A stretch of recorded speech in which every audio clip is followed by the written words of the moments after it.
So if we think about our communities and we think about inclusion, one of the routes we need to take for lots of reasons are that we start, like as parents and family members and people with disabilities themselves, that we start thinking about using generic services and natural supports. And those are, by definition, the same things that are used by people who don't have disabilities. So that we don't, as a person, forget disability for a minute, I don't have a service system around me. If I need help, I get my husband to help me, or if we need a little plumbing help, kitchen faucet acts up, I don't have a service system. People with disabilities, we have all these service systems that people go to, not that they provide everybody's needs, but that's where we go first. We go to the service system. Well, people that don't have disabilities don't have a service system. So, I'll try to get my husband and I to fix the plumbing. Maybe we get our neighbor next door who maybe knows more about plumbing than we do. And if we still can't, get it fixed, then maybe, so that's our natural support, is our neighbor. And then only then will we call a professional plumber and pay him to come in and do our stuff. And that's why most people do stuff. Generic services are the things that people without disabilities use. And again, we don't really call them that, but the easiest example is my friend Travis, who lives in South Dakota, and Travis was in the audience in a class that I taught one year, and I came back the next year to teach the class again. It's a new class, and Travis has a diagnosis of spina bifida. He uses a manual wheelchair, and he explains it better than anything. He said, Kathie, he said, people who don't have disabilities, so when they want to get their bodies in shape, they, buy a home video at the time, exercise to the TV, or they get a running buddy, or they go join the YMCA, or they go join a health club. That's what they do when they want to get their bodies in shape. But if you have a disability and you want to get your body in shape, you're supposed to go to therapy. He said, why can't people with disabilities do the same things that other people do? And the reality is that we can. And so a generic service would be, if, person with a disability, person without a disability needs exercise, we go to the health club. Why can't a child with a disability join the YMCA or go to a health club? We already have neighborhood preschools. We already have neighborhood, inclusive child care settings. So, the generic service would be those as opposed to the segregated special ed preschool through the public school system. Instead of therapy, my son has cerebral palsy.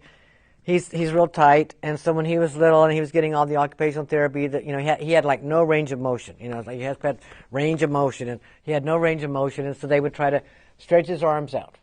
Well, Benjamin can't help this. This is what cerebral palsy does. They go to pull his arm up, he just tightens up. He can't relax, Benjamin, relax. They're trying to get his arm up to stretch it. He can't. He just he's not trying to do that. That's just what happens.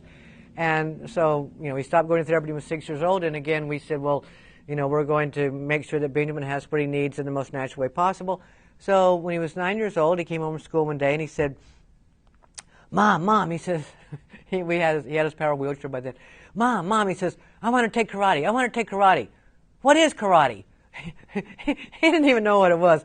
But all of his his fourth grade friends were signing up through the Park and Rec. Park and Rec would send, we live in a little small town, they'd send all the registration forms to school. And so I explained to him what it was. I said it was a self-defense class. And we signed him up.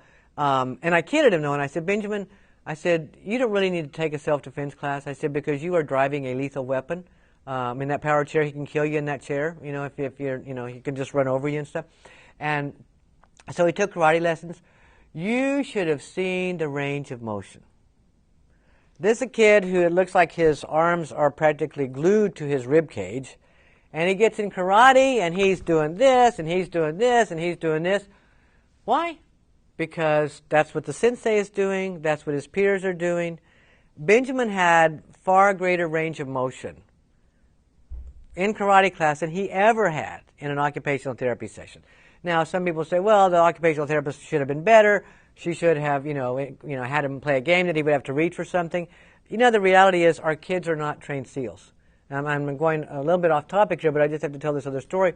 When my son was getting water therapy, this was before Benjamin elected to resign his therapy career.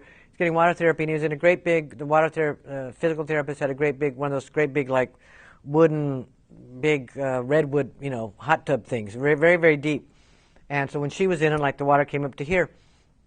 And so Ben was 6 years old again. This is right before he stopped going to therapy altogether. I tell these stories, and other parents have similar stories, and they're like, oh yeah, that happened, something like that with my kid. Why didn't I see it for the way it was? I mean, like, we don't see what's right in front of our eyes sometimes. And so I put Benjamin in his little swim trunks, he's a little scrawny 6-year-old kid, cerebral palsy, put him in the hot tub with the therapist, and, I'll call her Mary. And so Mary has these weighted rings, and the water therapy was to help Benjamin all kinds of ways, right? And so she wants to drop the ring and him go to the bottom and get the ring and, bring him back up.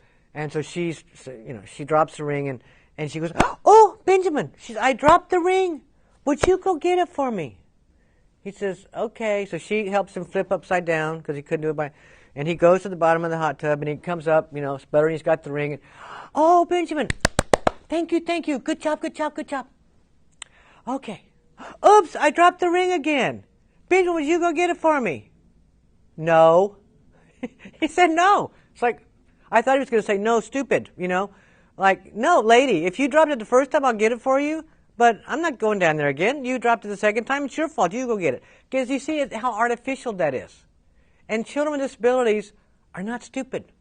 And they don't want to perform like trained SEALs.